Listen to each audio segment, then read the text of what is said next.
had that one lady as his commander. Let me. It's Who? Like Yeah, What? Ayla Secura. Ayla Secura, yeah. Oh, Why? you mean Ryloth waifu of the Oh seven my of the God. 727 327? Right. The Ryloth waifu. I think Bly would be in contention for Rizman because of that. Bro, I'd kill Bly for that. I would kill Bly for her. Sorry. Wow.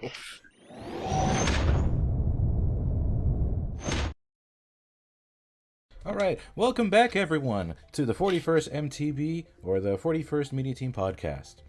I'm Staff Sergeant Bears, CT7850, and everything, and here with me, I have Chatterbox, Gravestone, and Nuke. Would you like to say your rank and CT number, boys? I am Sergeant Major Nuke, CT6665. CT3610, Gravestone. CT8896 Chatterbox. Beautiful. Anyways, and so for today's host, it will be Gravestone and myself, and Chatterbox and Nuke here are our first ever guests on the podcast. How does it feel to be here, boys? Pretty cool, honestly. We chillin'. A big chillin'. Nice. I'm very happy to hear that. And stuff. And now to delve into our first topic, it is if we were to pit another fictional / non-fictional army with any of the Star Wars military factions, who would win? The first matchup we have is the Empire versus the United Federation of Planets from Star Trek.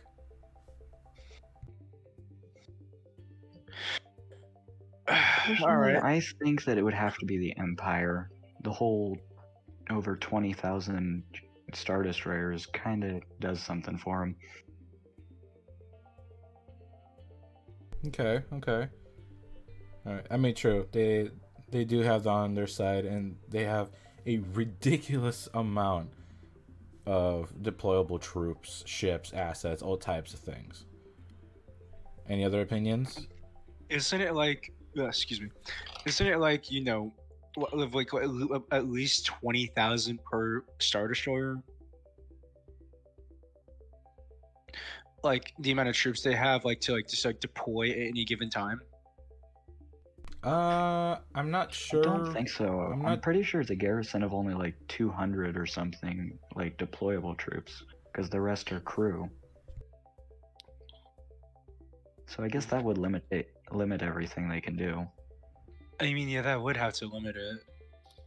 Yeah, because I know that a Venator, from what NG told me in the last episode, to fully man it, you would need like a little over 7,000 people just to man it and stuff. And so like something like a Star Destroyer, which is, I believe, is significantly larger than a Venator. Yeah, it If I is. remember correctly, the Venator was only 600 meters, and an Imperial Star Destroyer 1 is 1 kilometer or 1.1 kilometers. Really? Oh, wow. I didn't even know that. Big But- ship. Yeah, it's about 1,600 meters for the Star Destroyer, Oh, bigger than I which thought. is, if you're going into the feet thing, it is 5,200 feet long. Ooh, Just shy of a mile. yeah, just shy of a mile. And another thing I looked up in I did a little bit of research beforehand for this. So on the Imperial 1 class, the Star Destroyer, it had around 47,000 troopers, crew plus passengers. It had like around 10,000 officers, 28 enlisted, and about a complement of 10,000 stormtroopers. So my estimates weren't that far off. True. So then, I guess, yeah. So I guess like if you were to pull out like a bunch of Star Destroyers and stuff, and to attack United Federation of Planets, they would be a formidable force. And so if it was just a plain ground battle, just like Empire versus United Federation of Planets, then how would that go? The Empire has weapons that will actually kill. From what I remember, the phasers that the Federation officers use are primarily stun and you have to spend a little bit of time tinkering with it to get it to be able to kill somebody. Yeah, I remember hearing about that when I was like watching the movies and doing like the fandom war bits, like in downtime stuff. It's really interesting, but like the amount of like Imperial protocol is, if you're deployed to a planet, it is shoot to kill, essentially, unless it's like an Imperial planet. I don't think I've really seen Federation officers like use armor, have they? Nope, because 2 phaser, which is the primary thing, was used cutting tool, and they had it as a cutting tool, and therefore they somehow figured out a way to make it so that it would cut through titanium and other shipbuilding materials, but would avoid cutting through humans and other sentient species. So pretty much because of that, the Empire has an advantage in both, armor and weapons, since the Federation's phasers are not primarily made for war, necessarily. Because most of what they do is explore and introduce people. It's not really warfaring anymore. Yeah, so I think, we have a fairly decent idea about who would probably win in this fight due to, weapons, armor, that type of thing, and then numbers as well. So the next matchup we have is the CIS versus the UNSC from Halo. UNSC, hands down. I probably agree with that, yeah. And here's my logic behind it. If they're able to survive a 27-year-long war with the Covenant, losing multiple planets, getting like basically hit on every side, they can take a few droids. Yeah, if they were able to survive losing reach, they can take a few droids. Yeah, plus the Covenant had them like out-weaponed for a long time. Yeah, because I think you underestimate how many vulture droids you can fit on what is the larger one, the Regificent class? Or frigate? Oh, I know what frigate you're talking about. It's the really, really big one that looks ugly. You see, you have that and everything. I present to the Spartan 3s. Hard to argue with. They were the ones that were sent on missions they don't come back from, which means they have no care in the matter if they live, which means they will go to hell and beyond to accomplish their mission or die trying. So a few vulture droids isn't really going to stand out much. What are your thoughts on that, Nuke? I mean, obviously numbers. I mean, there's so many droids, they could just like overwhelm. Are we talking like ship to ship, space combat, or like ground combat here? Let's start with ship to ship combat, and then work our way down. I mean, when you have great I forgot the term, but great strategists or like leaders, such as Captain Keyes. Let's throw Admiral Trench in the mix, because he was second only to like Thrawn, I think, according to the canon lore. Oh yeah, that's right. He was a very powerful strategist and stuff. And if anything, like I'm trying to remember like what battles he fought in, because I know he won. Christophsis, a really old one that he was in Christophsis, Ringo Vinda, and one really old one where supposedly that was the first use of a stealth craft. Oh, that was Christophsis. No, it was Ryloth. That was Christophsis, but they mentioned this older battle during the battle. Synopsis.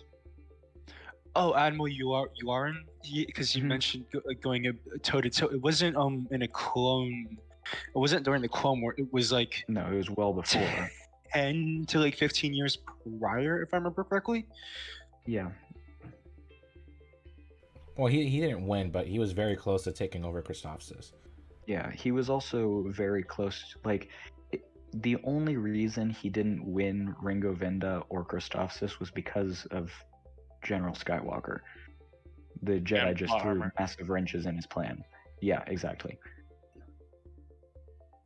Yeah, exactly. And so yeah, so if we were to throw him into the mix and stuff, and then I imagine, because I'm imagining like an armada basically, where like it's Admiral Trenchon in front with like his flagship, and then some other ones that are probably led by tactical droids. Super tactical Oh. droids. Let's go Oh, with. I just remembered something. The Malevolence. Oh yeah, the Goodness malevolent. gracious, because they had the power to just straight That up was just a knock. modified Regificent, wasn't it? I'm definitely saying that wrong. So we've got the Munificent, which everyone knows. The CIS also had like a lot more ships than the UNSC. Oh yeah, no, 100. Like they had a large variety of ships and everything, and then like how someone mentioned before, like they have so many more disposable droids to send out into battle and everything, and then they also have sort of like specialized units and stuff, like the commando droids. Those can do a lot of damage If placed properly. Like, for it example, was- the Rishi Moon Outpost. Like, they were So almost it's- able to do a lot of damage. Yeah, they were very So close. I don't know. I feel like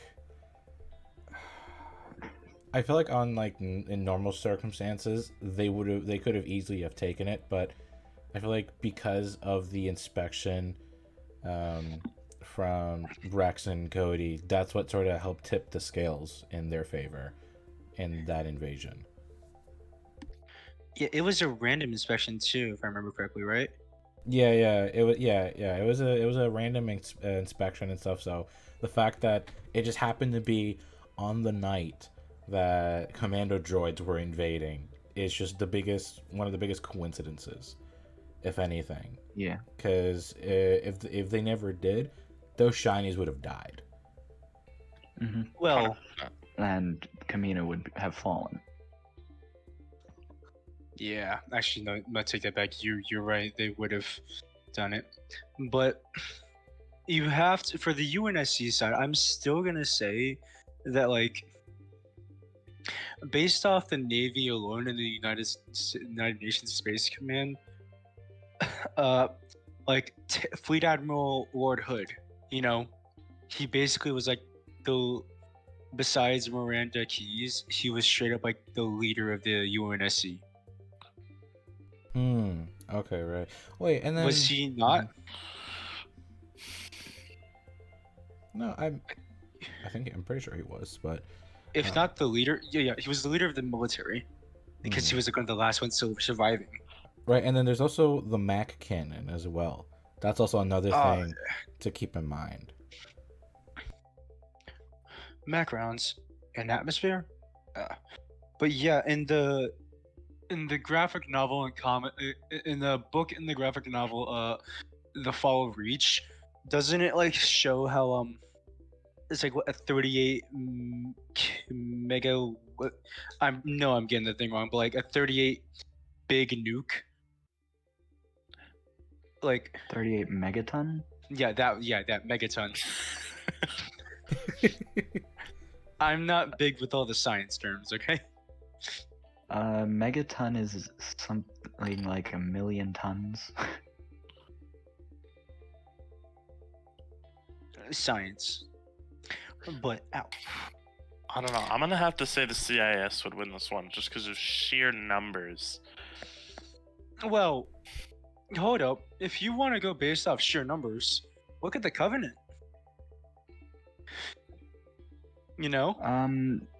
The Covenant outnumbered humanity 3-1.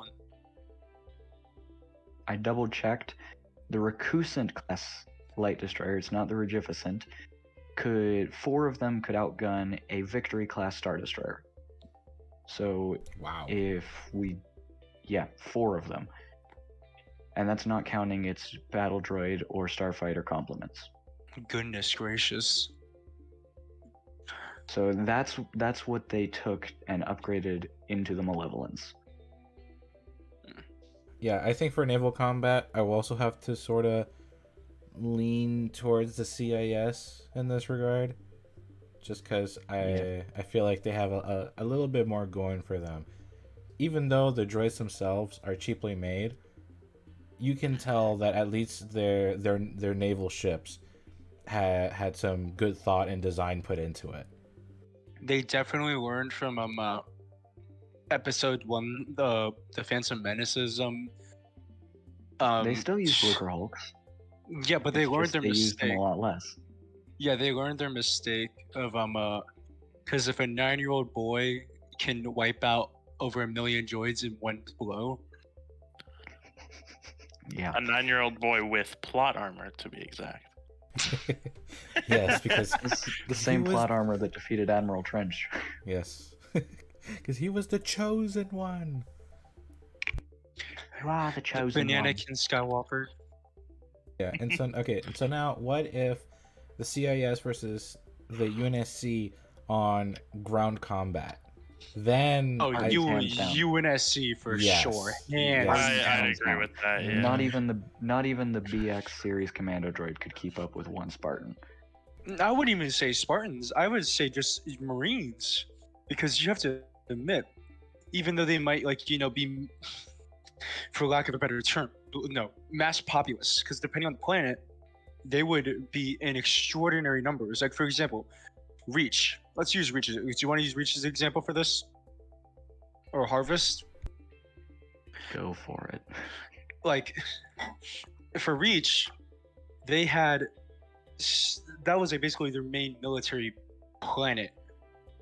They would have every resource they needed known to man, and they were able to hold off the Covenant, sending a full-on invasion fleet of over 16, the big Covenant flagships, and they're able to hold out for 6 months. Okay, wait, because I'm just remembering, because the UNSC, they still use regular bullets, right? Correcto. They And stuff. used 5.56. They used 4 gauge, 4 gauge or 8 gauge shotgun shells. They used 7.62 50 caliber rounds, rocket launchers. Okay, so then I feel like that they would have some difficulty with the... Okay, so they'd have trouble with the BX series and the B2s with Yeah. 5.56 and 2, but a 50 cal would punch right through either of those. Yes, exactly. Because the thing is that I read about how the reason why they don't use bullets is that even the weakest of armor can deflect bullets fairly easily. Yes. Which is why they use blasters and stuff. The only reason they used slug throwers was against the Jedi or against native creatures that weren't smart enough to use armor. So since a commando droid can tank a couple blaster bolts fairly easily, 5.56 would not be enough to put down a commando droid. Sure, let me just look it up real quick. The caliber of the MA5B rifle. All right, go for it. Yeah, the BX series, if from what I remember, was built to have the armor of a B2, but flexibility 3 or 4 times that of a B1. Oh, okay. Oh, yeah. So Damn. they were actually built to take a couple hits, on top of really agile. All right, so I'm back from doing the research. So they're 7.62 by 51 millimeter cartridge. And in the let me just for those who don't know, the MA5B was the one used in Halo CE. So that's like the 60 round mags, Right. and yeah, I don't and know if also a 7.62 would pierce through a B2. I mean, you might with 60 rounds, you might. Yeah, at most, like with a 60 round mag, you will most likely be able to wear down the armor to the point where you would be able to get a vital kill shot with it. But like that's a lot of bullets that you're gonna need just to take down one commando droid. Mm-hmm. yeah. Let alone a B2. But most of the time they're going to be fighting against what, B1s? Yeah, Because those are the Well, main B1s. infantry force. By the end of the war, the CIS were actually using almost as many B2s as B1s in places. It's just when they had wider spread campaigns that were farther away, they had to use B1s because they were easier to transport. Yeah, that's true. Because Oh, you can yeah. because you can collapse them into the transport tank and then just roll them out and then have like an entire legion right there. Stored B1 takes up the space of like 4 of them fit into the space of a B2. Because you saw the racks in Phantom Menace where they deployed 4 to 8 droids side by side in a line from 2 rows, and then in the Bad Batch, I think it was, they deployed them 2 at a time in B2s out of the same exact machine. So then, yeah. So if anything, if they were smart enough to take into account the caliber of bullets that the UNSC uses, then they would probably put more emphasis on using B2 battle droids because the UNSC would have far more trouble dealing with those compared to B1s. Because I feel like B1s, they would have some trouble with it, but not as much trouble compared to B2s. But I feel like they could still fairly easily take down a B1. But a B2 is where I feel like they would have the most trouble, and that's when like you would need something like a rocket or like a 50 cal sniper rifle or like an anti-material rifle to like kill a B2 or a commando droid like one hit. I feel like they would have more trouble with the commando droids than the B2s personally, because between the armor that's very close to a B2 and then the fact that they can jump and dodge, like And they have a there are a sword. couple instances where we've seen in canon those commando droids dodging multiple blaster shots. It's pretty cool to watch, but scary. Yeah, no, that's true. And I mean, yeah. blasters are supposed to move faster than bullets, even though you can't see the bullets as well. Yeah, and as well as like there's no bullet drop to take into account of, and so with that it would probably make it even easier for commando droids to dodge and stuff.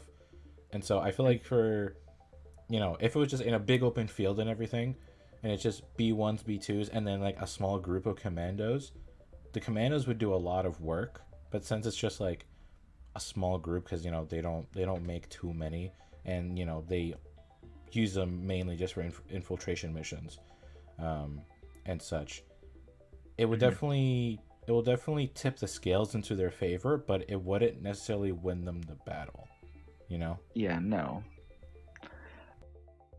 Where does I want to talk about the Spartans now, because how close to the Katarn class armor is the Spartan Mark III?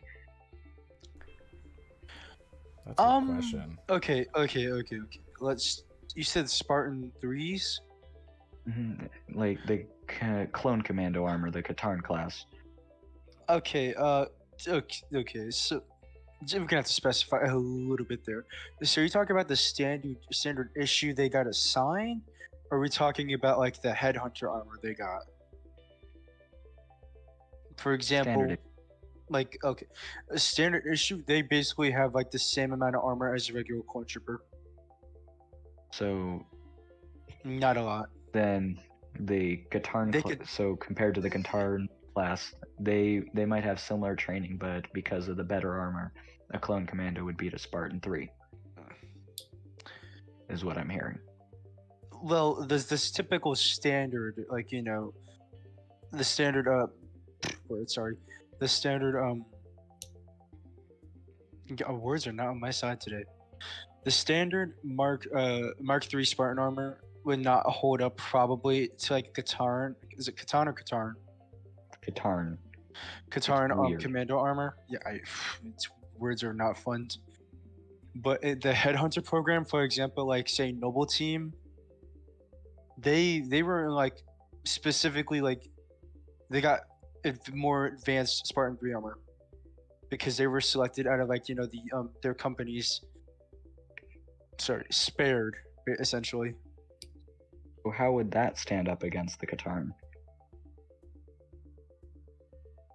I feel like the armor might not stand up, but it's basically who's wielding the armor essentially, like who's using it. Like say Noble 6, for example, he was able to go on years without end, just basically going down, taking Covenant ship after Covenant ship, and going like multiple CQC stuff. I mean, I don't know, because the thing is that like, because the Halo armor has been able to withstand, other types of weaponry that's not their own of like different factions in the Halo universe. So I feel like that should also stand for something and stuff. So I feel like it probably does have the capability of like withstanding probably the caliber of weapons from the CIS probably, but I don't know, because it kind of depends like what weapons we're looking at specifically, because if it's just like a normal blaster from like a B1 or like a B2, they could the E5 I believe doesn't use a powerful enough plasma, because the clone troopers can at the very least at the beginning of the war they could take a hit fine with normal clone armor,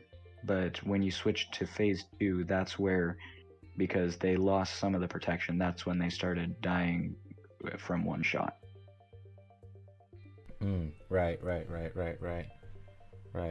But the B2's wrist blasters were a little bit more powerful, so they could take down a phase 1 clone trooper in about one hit. And then if you probably look at like the blasters that Droidekas use as well, because I'm not sure how powerful those are in comparison to.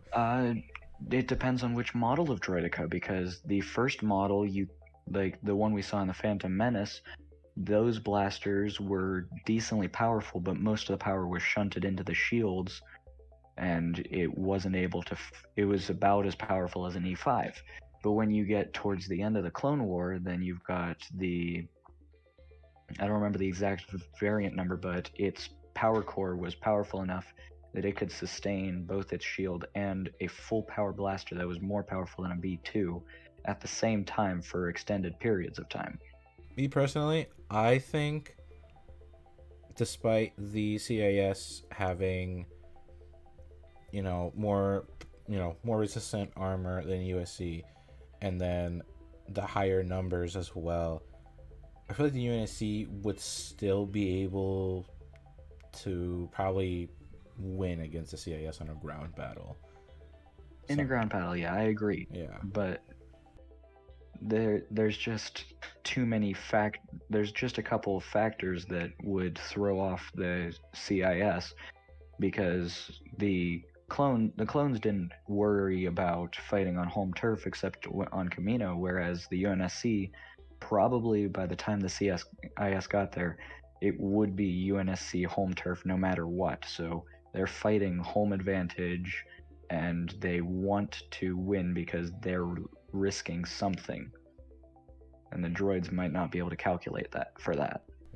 Yeah, no, that's a good point too. It's like both sides of this are very unfamiliar with the other faction, and so I feel like super tactical droids would constantly be making miscalculations and the capabilities of the UNSC, and then being able to effectively calculate how their army can win. That's also, I guess that's also a factor we could throw against the space battle, because Admiral Trench would really be the only one who has an accurate reading of the humans and sentient life forms that make up the UNSC, and therefore the super tactical droid, even if you take a super tactical droid, it's still going to take us a little bit to get used to the tactics used by the UNSC.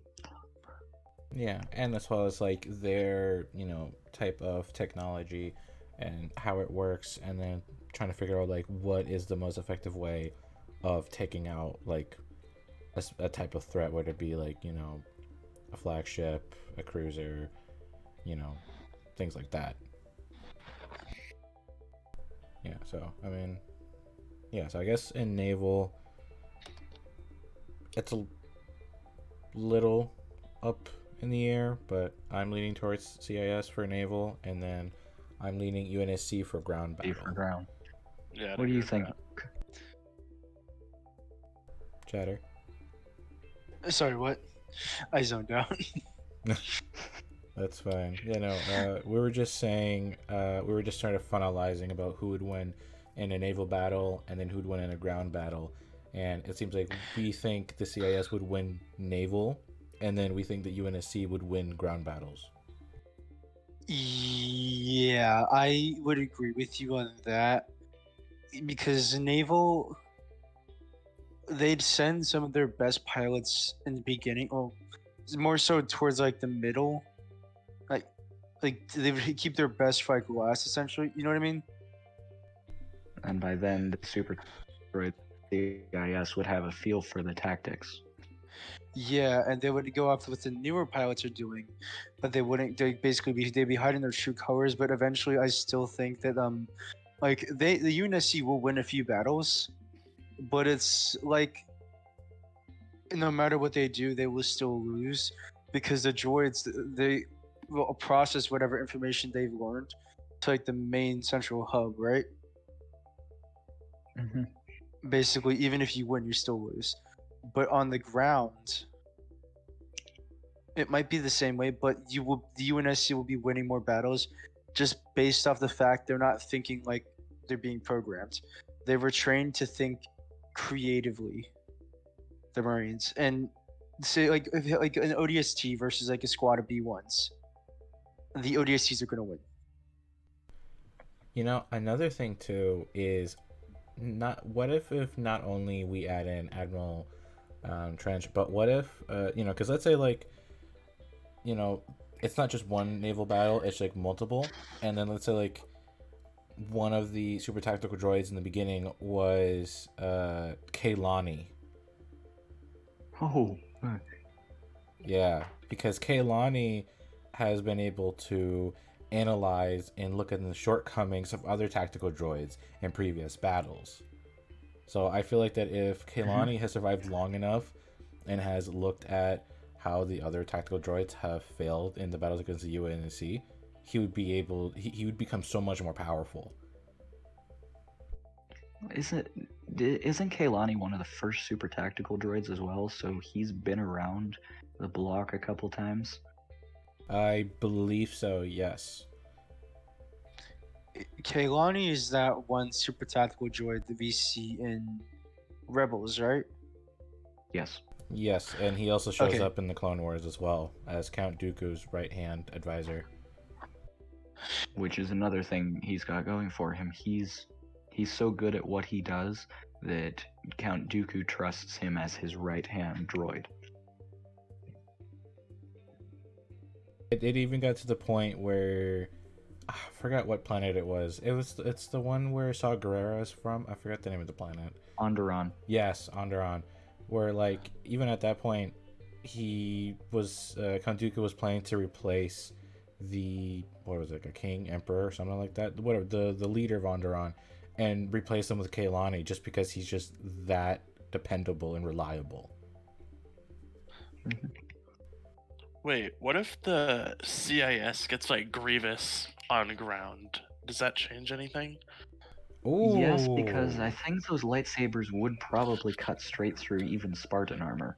Though he would have a little bit of trouble with the bullets because lightsabers don't just disintegrate them, they melt them, and then that hot metal flies into your face still. That's true. Yeah. And as much as contrary to popular belief, Grievous is not a droid. He still No, is he's He's not. still Yeah. a life form. organic. Yeah, he's still organic. He's a cyborg, basically. That's what he Yeah, is. yeah, cyborg. Yeah, he's a cyborg, which means if they can shoot the fleshy parts, they can damage him. That's And if what they damage him, they can Obi-Wan. kill him. That's what General Kenobi did in Episode 3. However, that's if they're able to shoot him, because he is very mobile and he's able to like move his body around in like crazy angles. Yeah.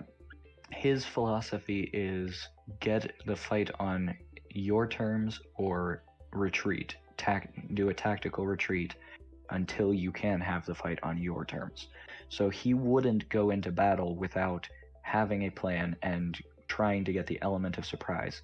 Because Count Dooku in the Clone Wars micro series gave him those instructions to, when you're fighting a Jedi, you must have surprise, be ready for it, and a list of things that otherwise you should not go into battle unless you absolutely have to.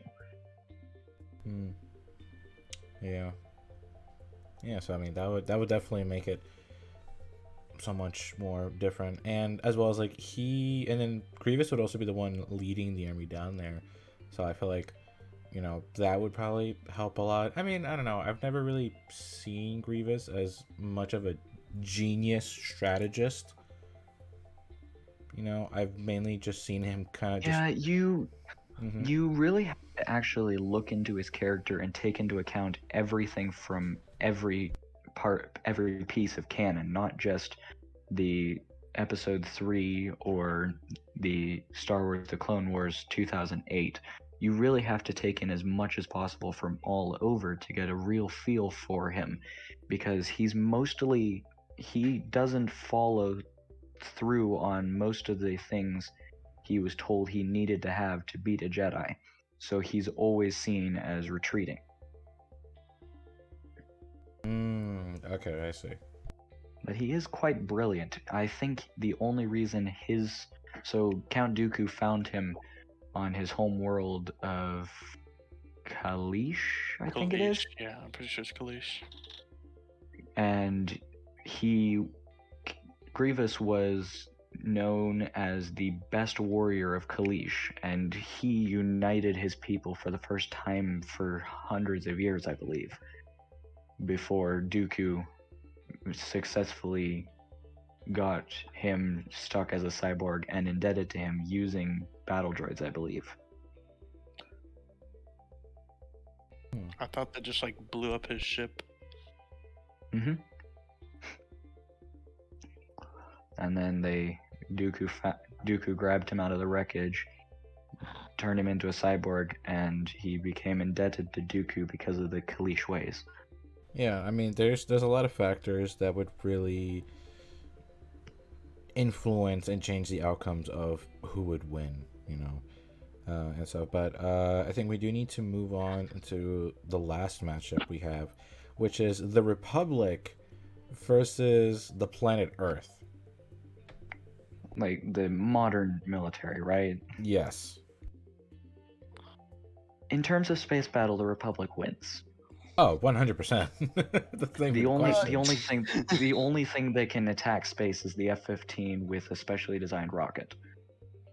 No, it's just the astronauts with like a 9mm Beretta. No, the Russians have 7.62 up there. Of course they do. For defense, and they land back on Russia. Yeah, but yeah, the F-15 has such a high thrust to weight ratio that when you strap a missile to it, they actually did this in the 60s, I believe, when they thought Russia a weaponized satellite. They shot down one of the U.S. satellites that was going to crash anyways using an F-15 and a missile. Damn. Wow. I did not know that. Huh. But that's obviously a done set. That's set in stone as of right now. We would lose against the Republic in the naval battle, but on the ground battle, that's just human versus human. Yeah, Human versus The- programmed human.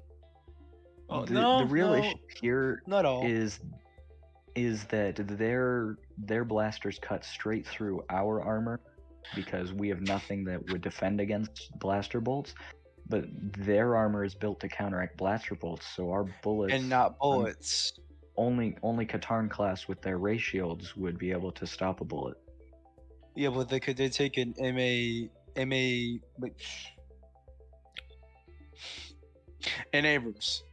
an Abrams, Abrams shell straight to this chest. Multiple clones have destroyed M1 Abrams or AATs by themselves, and I think an AAT would beat an M1 Abrams, but no, they would not be able to take an Abrams shell straight to the face or to the chest. I say straight to the chest because it's more like, essential. Body means you can hit more likely to hit more. Straight to the face is going to be clean off. Yeah, Yeah. especially if it's an AP shell. Yeah. If it's AP, no. No. AP might be able to pierce through an ATTE too. Yeah. Not for an AT due to the ray shielding on those. Right. However, at the same time though, because we're talking about the entire planet Earth, and so that includes like all the militaries of across the globe against the Republic. And Yeah. So imagine that. 27 million clone troopers would probably crush the U.S. Just send the Chinese yeah. after them. Well, I mean, just the the U.S. alone, yes, of course. I feel Between like all of our the freedom different- could put a big dent in those numbers, though. Yes, it would. Though I think that overall the Republic against Earth is mutually assured destruction. Like, you just can't pit them against each other without losing Earth. We would have to nuke them. Yeah. And we don't really have targeting systems built into any nukes that can shoot into space because it's illegal. All right then. Well, I guess. the Republic could just orbitally bomb Earth, and then they just win. Exactly. Mutually assured destruction. We would somebody would quickly figure out a way to switch it so that it can shoot into space, destroying as many Venators as possible, and then hellfire. Jeez. No matter what universe, Australia always gets decimated. Yep. R.I.P. Australia. No, it would be like it'd be like Geonosis in Australia.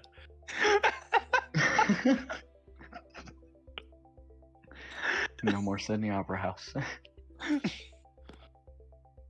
Oh god. All right. Well, cried for a sec. I guess that's that for that question. Now, finally, to our second topic of this podcast: favorite Star Wars games and why. You go first, Bear. I'm trying to think, because the first 3 games that come at the top of my head would have to be Star Wars The Force Unleashed 2, just because I don't know, to me it's just nostalgic. I really like it. I find it fun. I know a lot of people didn't really like it. I personally did. I just find it really fun, especially since you get to be a badass with 2 lightsabers and all these force powers, and you can just mess things up. It's great. And then my second one would probably be what's the name of that one game? It's fairly dated. It's a strategy game where you play as the Empire.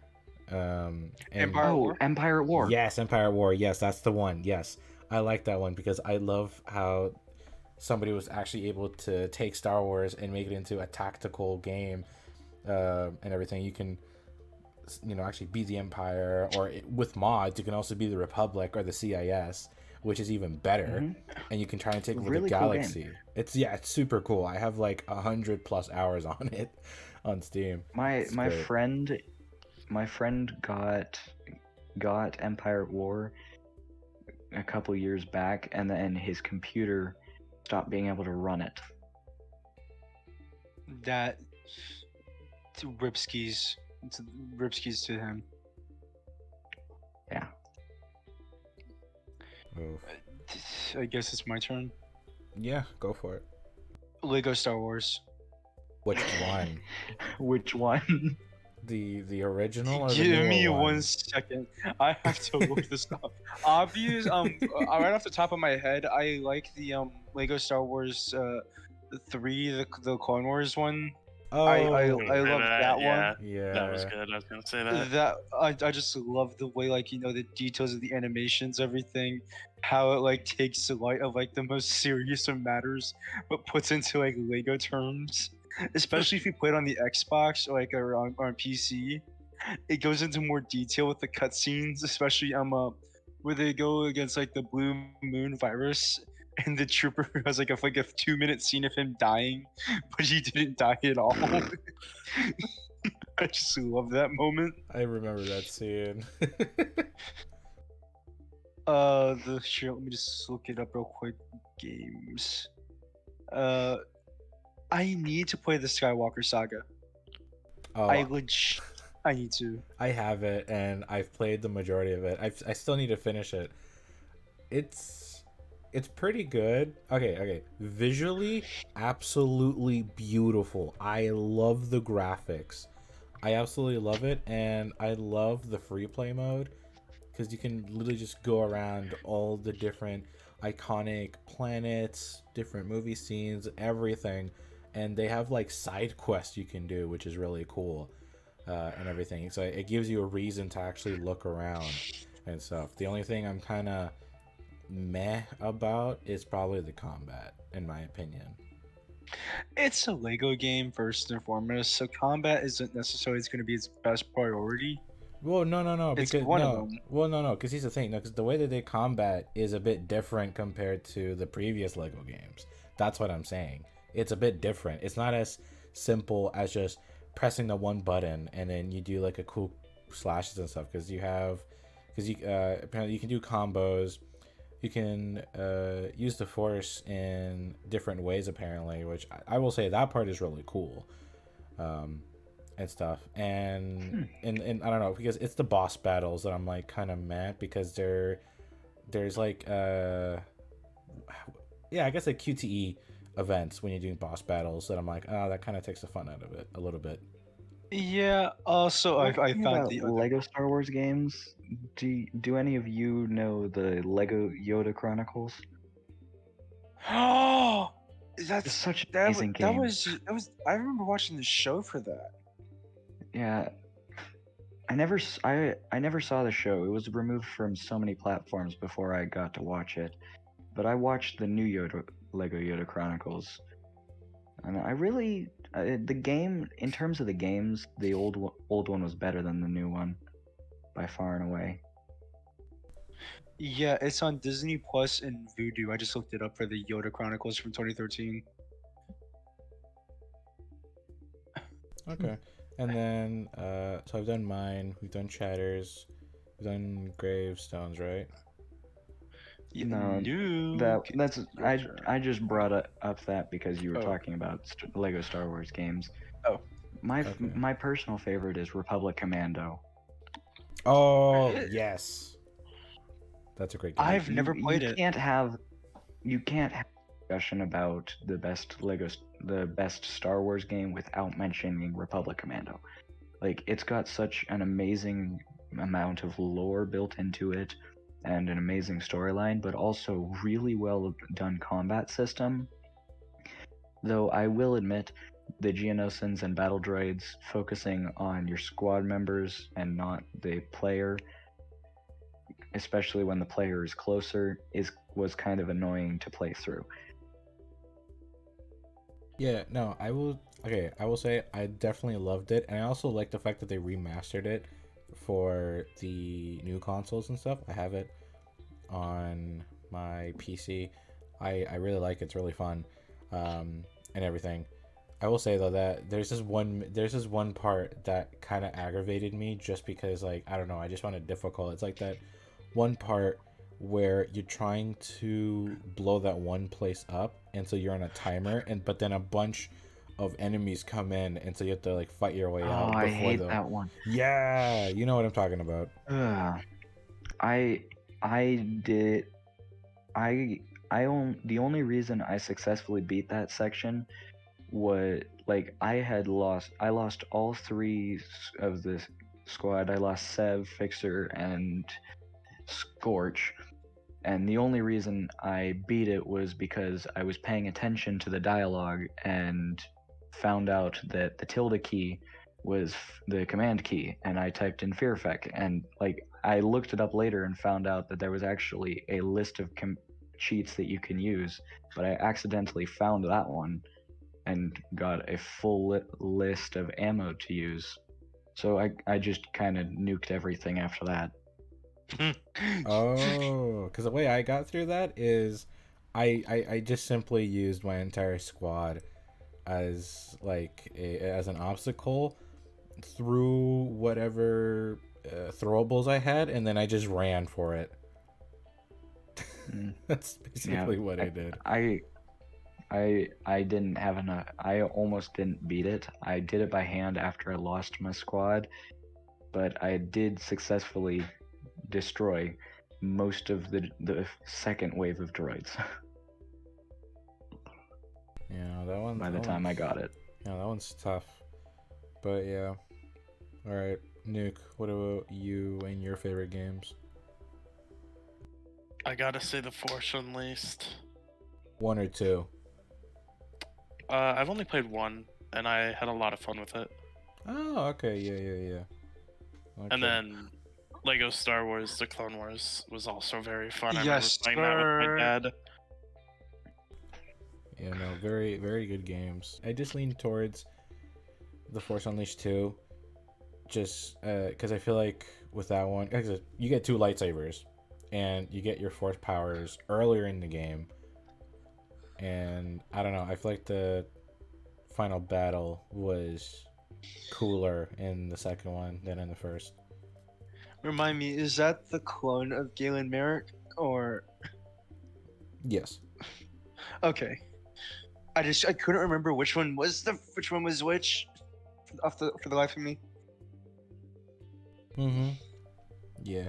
The second one is the clone of Galen Merrick. Oh, there's one more that I really like. I'm forgetting the name. What was it about? Knights. I think it was Knights of the Old Republic. Oh, yeah. That's a fun one. Oh, yeah. Knights of the KOTOR? KOTOR, yeah. Oh, that reminds me. SWTOR. I love playing SWTOR. I'm pretty sure. Star Wars: The Old Republic. I think that. Yeah, I started. Old I never Republic really and got Knights of the Old into Republic it. are really good. Yeah, no, I started. I never really got into the Old Republic. It's just. I started getting into SWTOR like a month ago, and stuff. I gotta get back into that. It's been a hot minute. Do you want to play the game? I have it on Steam. I Do did you too. want to do that next week? Yeah. We can set something up. Based. Hell yeah. All right. Yeah, so there's that. Our favorite game, Star Wars games, and why. Now the next thing is, what is our favorite Star Wars droid? B3 Cortosis variant, not the Ultra. Oh. Now this can I be think a certain model of droid, or it can just be like a specific droid character as well. Alright, I'm just gonna say this, and this is what I ultimately believe is right, and none of you can change my mind. Gonk droid. Reason why? Gonk. Yep, sounds about right. Yep. Checks out. I really like those. I don't remember the name of them, but the little guys, they fold up into those like MSCs. flying saucers. Oh wait, no. The yeah. mechanic droids. Yeah, Oh, I just think they're They're- goofy little fellas. I like them. Oh, They're pit droids. silly. That's what they're Yes. called. They're called pit Yeah, droids. they're Yes. so silly. I love them. Yeah, let me see. Me personally, okay, there's this one droid character that's like in the comics that I really like and stuff. I think he was B105116, or better known as Bats. Oh, Bats. I remember hearing Yes. about him. Yeah, the one droid that short circuited and then joined the Republic. Yep. It was fucking awesome. I don't know. I really like Bats. I just found it was such an interesting concept and everything. And I really liked it. I think Bats is awesome. I feel like Bats should get like some more, should be in the spotlight more. Canon. I was gonna say Is he canon or spotlight. is he Legends? I have to say that the B3 battle droid, the Cortosis variant, not the Ultra battle droid, has to be my favorite, simply because it was literally designed to take on a Venator class Star Destroyer by itself in its flying variant. Really? Wow. Yeah, they could go toe to toe with Jedi and not take any damage at all until they use the Force, because Cortosis is completely lightsaber resistance, more so than Beskar. Oh, okay. Yeah, I'm looking at the B3 now. Oh wow, yeah, this looks terrifying. You're probably looking at the Ultra battle droid, not the Cortosis. Okay, wait, let me search that one up. The Cortosis variant was seen in Thrawn Alliances, the book, I believe, where they mentioned that the CIS was split between the Ultra battle droid and the Cortosis battle droid, and in secret, they went with the Ultra battle droid variant, which is what was seen quite a bit, and that thing was a tank. It was like a Scorpionic on steroids without the Bray shield. Okay, yeah, But I'm the seeing it now. Yeah, I'm seeing it now. Okay. In secret, Count Dooku had a Cortosis plant built out in the middle of nowhere, and had Thrawn and General Skywalker found it and blew it up together, because it was so far out there that it was in the unknown regions. Oh, okay. You know, wow. I definitely gotta look more into that. God, there's so much. I swear, there's so much Star Wars lore. There's so much to look into. Yeah. Thrawn has a lot behind him. All right. Any other favorite droids at all before we move on? No? Okay. So next is, so similar to the first question where we are pitting armies together, now we are pitting characters together. So who would win in a fight? Commander Cody or Wolffe? Okay, when you say in a fight, are we talking about like their legions or just It's going to be one-on-one. Yeah, one. okay, mano a mano? My Okay, question is, are we doing hand combat or accuracy with a blaster? Ooh, let's talk about both. Let's go with blasters first. I would say Cody, because he traditionally uses the DC-15A, and that is a longer range variant, whereas Wolffe uses the blaster carbine, the DC-15S, which is shorter range but shoots faster. So just straight up, range-wise, Cody would hit Wolffe before Wolffe got into range. Now, if we're talking sheer amount of blaster output, it would be Wolffe, because he's absolutely insane. Okay. All right. Yeah. Any other thoughts? Yeah. that makes sense. that makes sense. Yeah. Okay. All right. So since we got blasted out of the way, what about hand-to-hand combat? CQC. Cody. Cody, yeah. Does I'd argue does Wolffe have arc training as well? Because I'm pretty sure Cody does. Wolffe is the lone survivor of the original Wolf Pack. Like, he was one of 3 that survived the Malevolence. No, there was 4. Well, Okay, it was fine. him. Boost, Kloon. Comet. There's one more. What's it? I meant clone troopers, not deck officers. And then, same thing. Because It was Wolffe, two other CTs, and a deck officer, And then Plo Koon. But Okay. that doesn't really attribute to him that much. That was kind Yeah. of Plo helping out. Okay. I- Wolffe does have arc training. I would argue Wolffe because we see the Wolf Pack more often in hand-to-hand combat with the droids than we see the 212. Sinker. And that was by it. that, it's by one.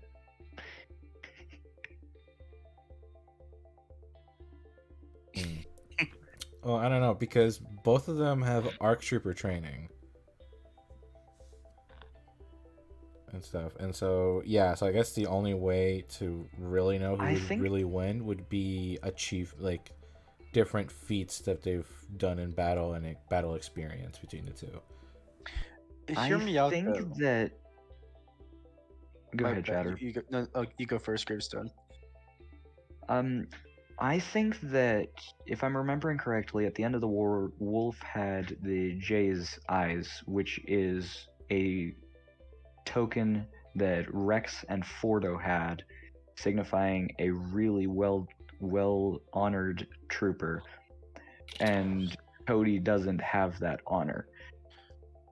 And I think Cody didn't have true ARC training; he had the ARC Commander program. Whereas I believe Wolffe is actually an ARC trooper because we see him in the end of the Clone Wars 2008 with wearing a bark armor. So like he's actually wearing ARC trooper armor.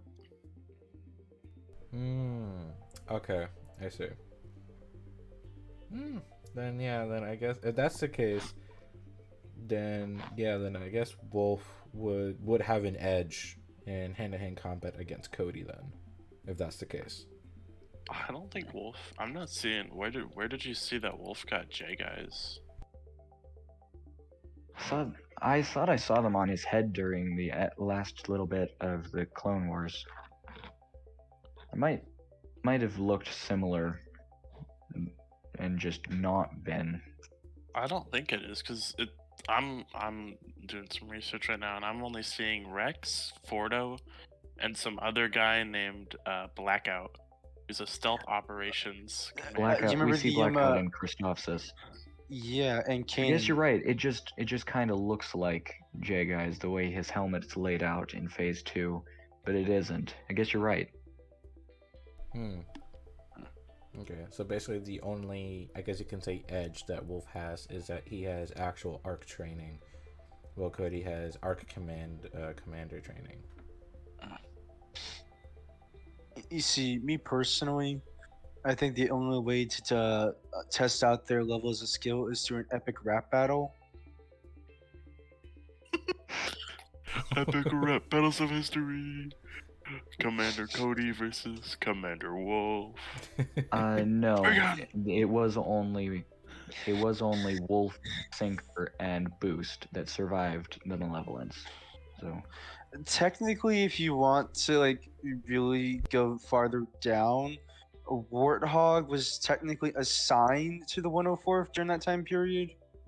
So on a technicality, he But like, was he there during the whole Maleficence arc though? survived the Malevolence arc.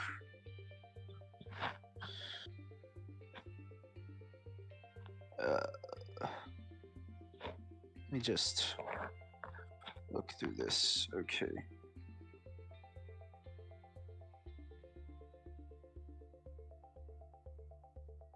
Anyone have any other thoughts while Chatter looks into that? not really. Alrighty then. So then. Wait, was Comet the one that was the deck officer? I think that was Cody. Or not Cody. Wolffe was the guy in the deck officer uniform. Yeah, I think so, because Sinker and Boost were the ones who went out with Plo Koon onto the outside. So it would have to be Wolffe. Yeah, Wolffe was the deck officer. Because I could have sworn there was four. No, I know what I'm thinking of.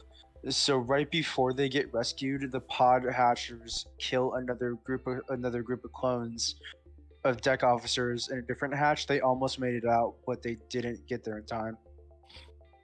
That's what I'm thinking. Oh yeah.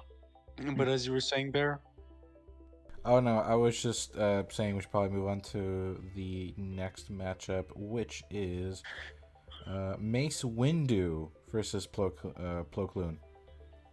all right, Plo Koon Samuel L. beat Yoda. Jackson. Plo Koon beat Yoda at one point. Yeah. All right, They're- okay. Riz Master or Samuel L. Jackson? I believe General Windu used form. What was it? Form 6. He used form purple lightsaber. That's why he has the plot armor. Now he used form 6, which was a combination of form 5 and form. No, wait. Was it form 6? Yes, because form 7 was Darth Maul's and form 5 was Anakin's. He used a combination of 7 and 5. Plo Koon's primary form was 5, but he switched between 5 and 4, which Yoda uses form 4. So he was able to keep Yoda off guard, or catch him off guard, sir, using form 5. Not really, because with 300 years under his belt and 700 under Yoda's belt, they just had a long time in which to fight each other, and I guarantee that Yoda knew Plo Koon switched between forms as he needed to. It's just that form 5 is a very aggressive form that primarily relies on the wielder's strength and ability to break down the other person, whereas form 4 is all about stamina and lasting a long time. Similar to form 3, but more offensive. And then Mace Windu's form 6 is a very, very strange one, combination of the hard-hittingness of form 5 and the absolute chaos of form 7. And I would have to say Go. I would have to say Plo Koon would probably win, because there is no record of Mace Windu beating Yoda, whereas Plo Koon, there are hints that he beat Yoda once. And then didn't they both dabble in the dark side alongside with their regular Jedi training? I don't think Plo did. I mean, he had the lightning, but that was kind of accidental. That was more along the lines of his native species, I think, and less him dabbling in the dark side. But form 6 being partially form 7, which is a dark side form, yes, Mace Windu did a decent bit of dabbling with the dark side and controlling the darkness and using it for light. Which is why his saber's purple. Yeah. So then, because I agree with Gravestone, and I think Plo would win against Mace Windu. Well, Cheddar, what do you think? What are your opinions? He seems to have vanished. Cheddar? You might have unplugged this mic again. Probably.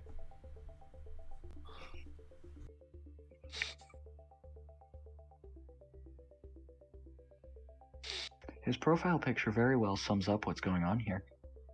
I'm sorry, what? I'm sorry, what? I did not catch Normal chatter moment.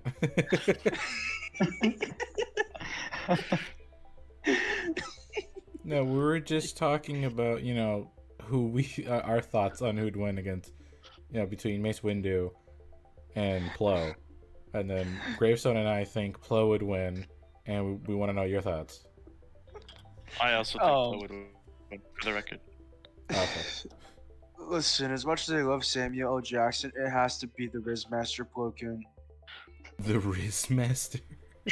The Riz Master. Who has he rizzed up?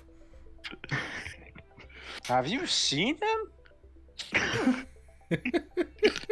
He rizzed up Man all of his does troopers. not That's look why like everyone he loves should him. be in shape, but that guy has a six-pack and everything. Have you seen? No, there are some comics that actually feature him shirtless and like doing intense physical strengths and everything. It's cool. Yeah, like I said, Form 5. Yeah, Riz Master. All right, I guess we have a unanimous decision on who we think would win in a fight. Plo it is.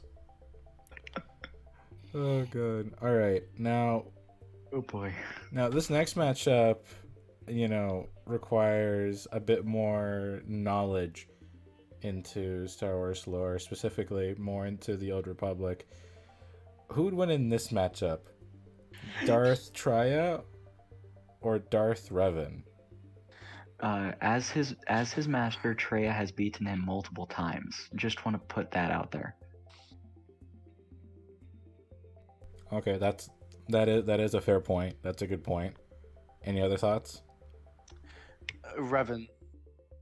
Why? Purple lightsaber. just because of that? No, because he was able to like actually use the Sith because he his plot arc was essentially like what did you do? Go to like a Jedi. He and a group of Jedi went to go investigate a certain thing. He was like the sole survivor by a Mandalorian attack or something like that. Yep, the tower And on then- whatever planet that was. Yeah. And then he just kills all of the Mandalorians that basically killed his brethren, where it dons the masks, and then like a few years down the line gets corrupted. Technically not corrupted, but he uses the Becomes Sith. the Mandalore. Becomes the Mandalorian, raises a war band hell bent on basically just fixing the galaxy. Man literally straight up used the Sith just for good purposes.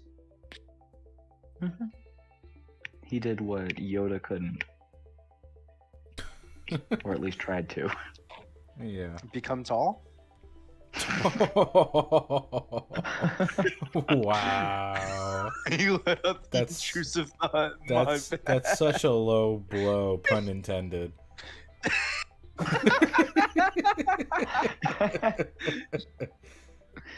Well played. Oh my god. Okay, so you think Revan would win? Gravestone, it seems like you're kind of leaning towards Traya a bit. Yeah, because she had fought against him multiple times, would know what he was going to do a lot more often, Mhm. and had more experience in general.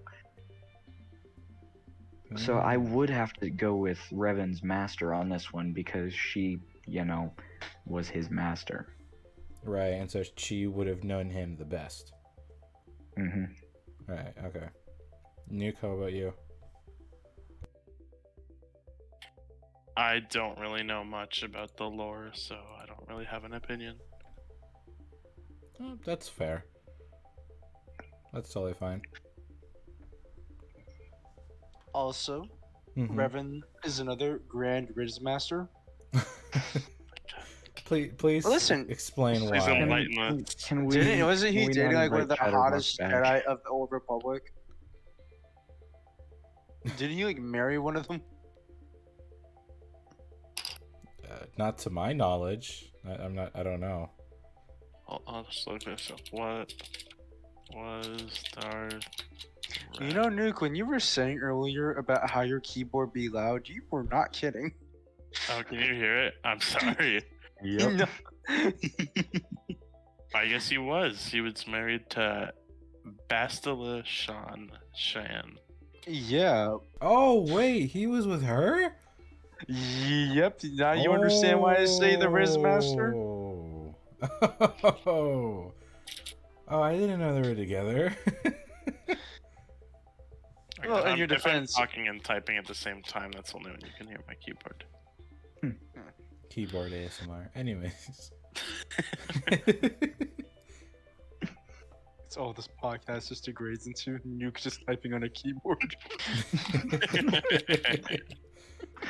Hey, it looks like Nuke's the new host. Next thing we know, we just changed his nickname to Nuke to just keyboard. GT keyboard. All in favor? Aye. we have to ask the the lieutenants. See if we can get the name changed. Who's in charge?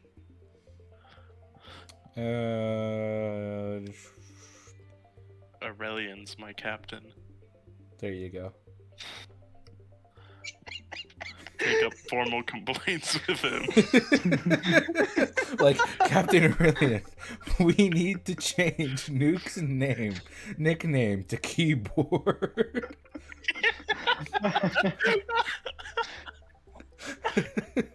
Me and 2 other troopers are behind this proposal. And it just passes a slip of paper. On top, it says proposal, and then in the middle, all it says is just change to keyboard.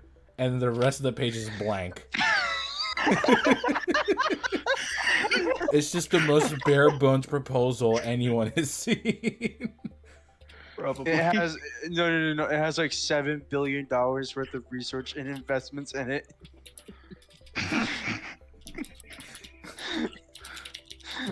That's a vast piece of paper. Oh God. It was the keyboard. It was on the keyboard. No. They just removed the letters to only say keyboard on the keyboard.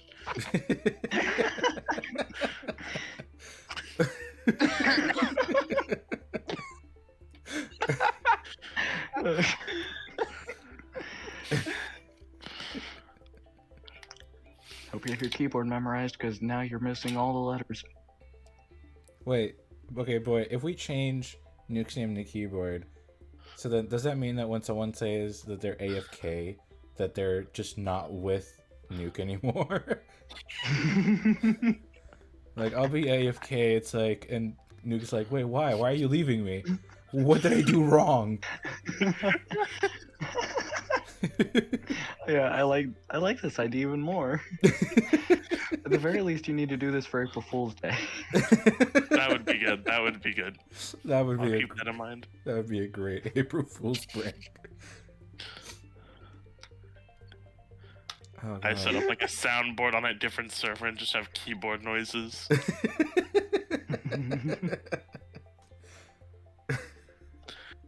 Alright, so it looks like we're a little bit split up on who would win between Darth Traya and Darth Revan, because, you know, we have the argument of Master would win over Apprentice, and then we just have Riz Master. That's it. That's the whole argument for Revan. It's just Riz Wait, Master. I just came back.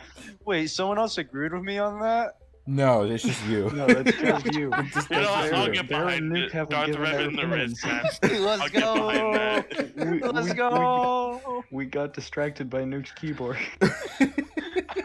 I'm just gonna type that and quote it somewhere. Do you mean keyboard? yes, I do. Revan, the Grand Riz Master. Grand Riz Master. Where are you sending this at? You'll see. Oh, It no. better not be my DMs. Oh, it's gonna be going there right now. Is this spelled Evian, E-V-A-N or E-V-E-N? EVAN. Okay.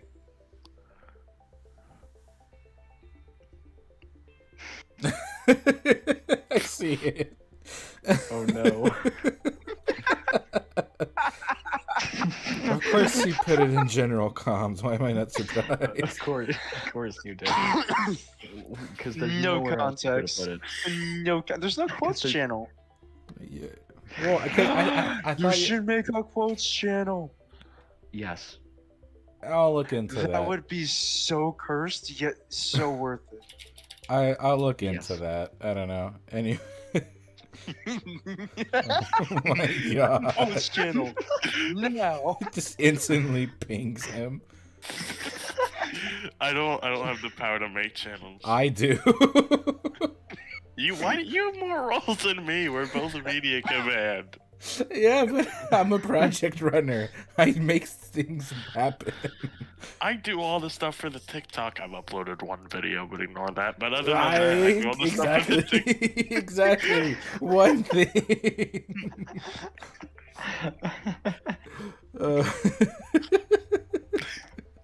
I want roles. I used to run this thing. Reapply. I did. Okay, let's get back on topic here. Yes. Agreed. The Riz Master. Yes, Revan, the Grand Riz Master of the Republic. Not just the Republic. Of Of Mandalore. the Sith Of too. Mandalore. Mandalore. Kloon versus Revan, who is more Riz. Listen.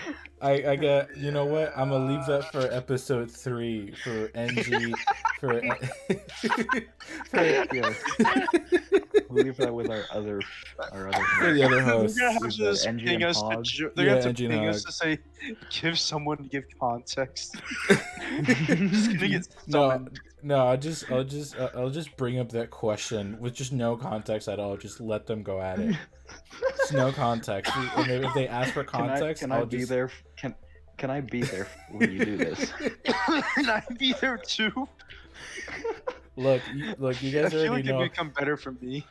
You already know how we do guests. You know, whoever is available gets to go. So I still gotta talk to them about a time. So let's see what happens. But I'm anyway. sorry, I just noticed I never changed my PFP, so that's just a loading image. Yeah, that's what I said earlier. Yeah, exactly. You weren't doing anything, so I was like, his PFP fits perfectly. Yeah, classic chatter moment. Makes so much sense now. Yeah, it's a classic chatter moment. My ADHD just makes me zone out every now and then. And it's the worst times ever. Middle of exam, middle of class, now. And then the only thing I can think of is... What's for lunch today? Oh, I thought you were gonna say like Darth Revan Riz Master. There is... I was going to, but then I zoned out.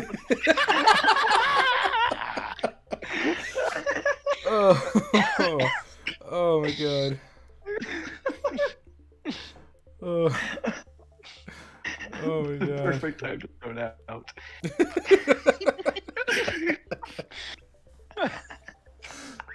Alright. I think that includes this segment of that portion.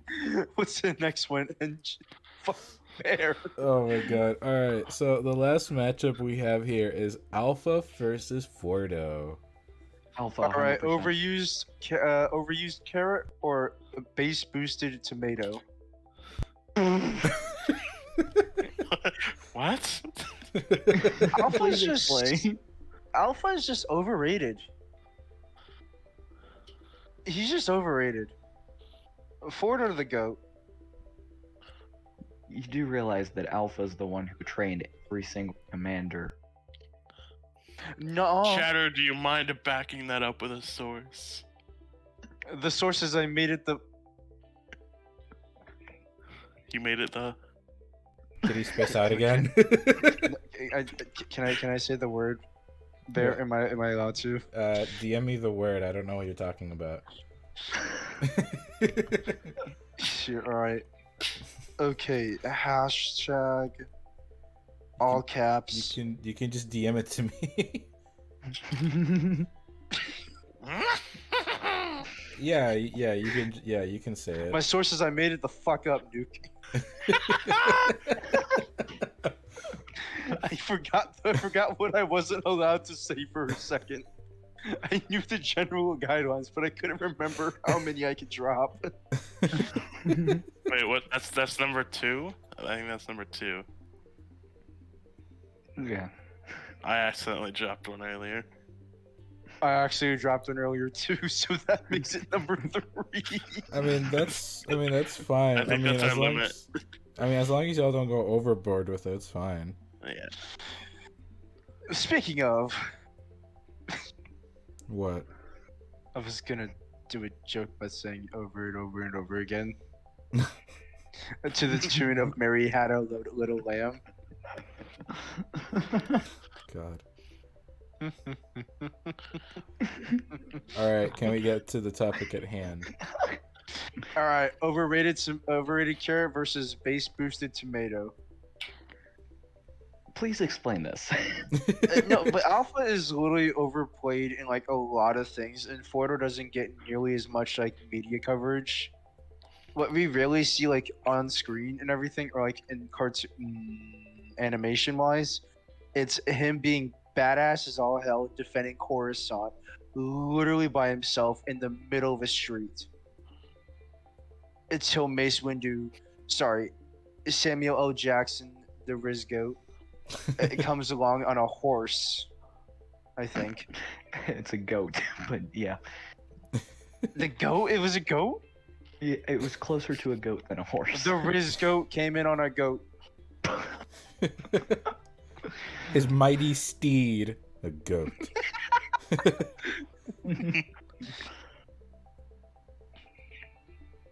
Oh, I'll say this is like the best hour and 40 minutes of my life right now, getting to this point. I still think that it's Alpha simply because he literally did train all of the commanders in the program, and Rex based off of him. To be fair though, did he get the Medal of Honor in Star Wars logic? Nuh-uh.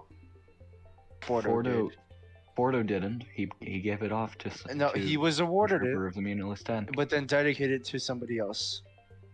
No, he had it transferred. But still, he was awarded it. I guess Alpha spent so much time not on the front lines that while Fordo had the J guys, Alpha didn't. So there is that to say for him. Though I think because they're both Alpha class arcs, Alpha being Alpha 17 and Fordo being Alpha 77, that they have similar abilities and everything. But, you know, I digress. Yeah. For me personally, I think it's Fordo, just somewhat because Alpha is, he's had experience in the battlefield, but he's over at Camino training troopers and everything. Well, Fordo is still out doing missions and stuff, so I feel like, he would have a bit more field experience than Alpha does, and so I feel like Fordo's, he would be more up to par in terms of combat, while Alpha would probably be, I wouldn't say dull, but like just not as, sharp compared to Fordo's. You could argue that because he's on the front lines, Fordo is fighting droids, and as such, Alpha would probably do a better job at fighting Fordo because he's fighting clones whenever he's in a spar or whatever.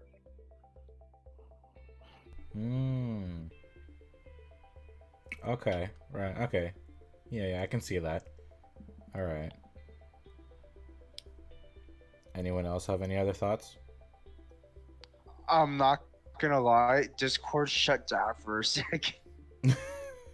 I don't know what's been happening today. But from the entire process of 8:42 to 8:43, I didn't hear a damn thing. Shall I repeat my statement? Should you so choose. Go for it. Fordo spends all his time fighting droids, so Alpha would probably have a better time because he spends all of his combat and sparring with other clones. That actually makes a really good point. But my thinking was more on like, actual fighting and not just pretend fighting. Yeah, that's what I was thinking. Because end of the day, Fordo he and doesn't Alpha want to wouldn't be hurt. trying to kill each other. There must be true one red guy. They must epic rap battle for who gets to wear the red. Oh my god. Not Why are we again. back to this? Actually, wait, you know, Because it's actually, Chatter. It's the same voice, but you can't tell the difference too. Especially since they're under helmets. The only way you could differentiate is what direction the voice is coming from, because you can't even see their mouths moving. Make a sense of Mr. Russian and everything. Oh, what would be even better is because they're in their helmets. As if you're wearing your helmet, you hear both of them on both sides, no matter what.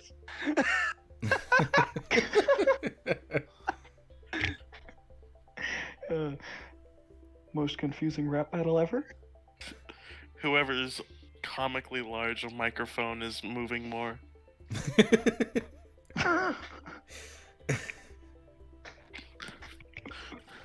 But boy, like, would it?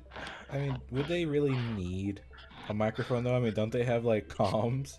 Don't they have a comms link? That's The true. microphones are built into the helmet. Yeah, Well, But exactly. you know, Like, you the would hear it. military and its gear. It don't work worth a damn. Oh, the GARs does. It's a little bit better than the U.S. military even. Jedi used it constantly. Yeah, that's true.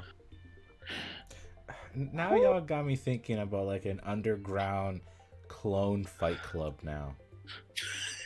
The number one rule. What's the first rule of Fight Club? Don't talk about Fight Club. You're The a bear. underground This clone will be rap you. battle club. Bear, this will be you. This will be you if you talk about Fight Club. What, your Your PFP? helmet getting. Your helmet, what I sent you. Your helmet would be that dirty. Send it to me, please. I need context for this. Yeah, I kind of want to see it as I'll, well. I'll drop the sauce, gentlemen. Oh no. It's awesome. What the hell did you say? Oh god, it's so dirty. What the hell happened? Oh god. What is this? It's all scratched up and everything. Oh god. Oh wow. That's what happens when you what talk did you about do? Fight Club. What did you do to Fives? Wait, no, even better. This is you before you talked about Fight Club. I gotta scroll so Where? far. Here, you get this. Even This the, was you the before. visor's foggy That as is hell. after. Where, Oh my goodness. where has the helmet been? Even the visor's Fight- foggy as hell. Look at the GIF I sent in general. I think this really sums up this episode of the podcast well.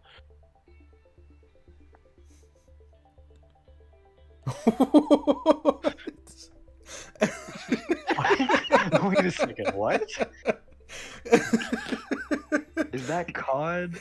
No, that's CSGO. That's Counter-Strike, and then he starts building Fortnite. I just love how nobody in the podcast, like, listening to this will know what the hell we're talking about. Alright, so it's a GIF of, if you've ever played Counter-Strike, he's walking up banana with an op. He starts to peek, and then he starts cranking 90s with Fortnite building. And here he Like, the comes. podcast episode's all normal, and then just Plo Koon the Riz Master. and then Revan, the Grand Riz Master, Master. of Mandalore and the Republic. And the Sith. And also keyboard. Yes. Yes. CT Sergeant Major Keyboard. Alright. You have to, like, okay, here. Bear, you gotta type that out and just ping it in the podcast channel. There has to be one takeaway from every episode. This must be that one. What, the Riz Master? At Sergeant Major Keyboard.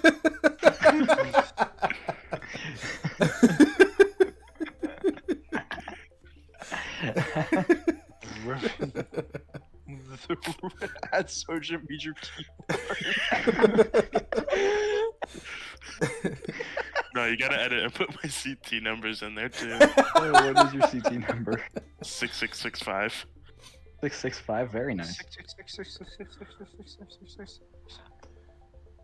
Could have been Better? sixes. Do you There know we how go. close you were to being sixes? Yeah. It is very close. Do you know sixes at all? I mean, y'all were born right next to each other. I think he died on our first deployment. He got out immediately domed. Wow. Wow. Jesus. Yeah, sucks to be him. Got caught lacking. Fives made it all the way to ARC Trooper. Sixes died in a first encounter.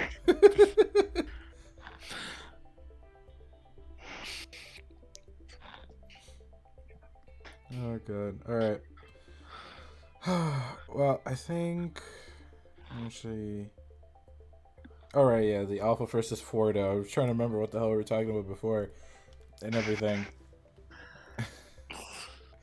Alright, I think it's Fordo. Chatter thinks it's also Fordo. Gravestone thinks it's Alpha. Nuke, what do you think? I honestly don't know. I don't really know much about either, other than that one clip of Fordo absolutely obliterating those B2s. Fair enough. Well, then I guess When the Doom music kicks in. Well, then I guess it is agree to disagree then at this point. And that is all of the topics we have for this episode of the podcast. Alrighty. Mm-hmm. Is there anything anyone here wants to say before we wrap things up? Ooga booga unda unda. I couldn't have said it better myself, Chatterbox. I agree with that. I think that really sums it up pretty well.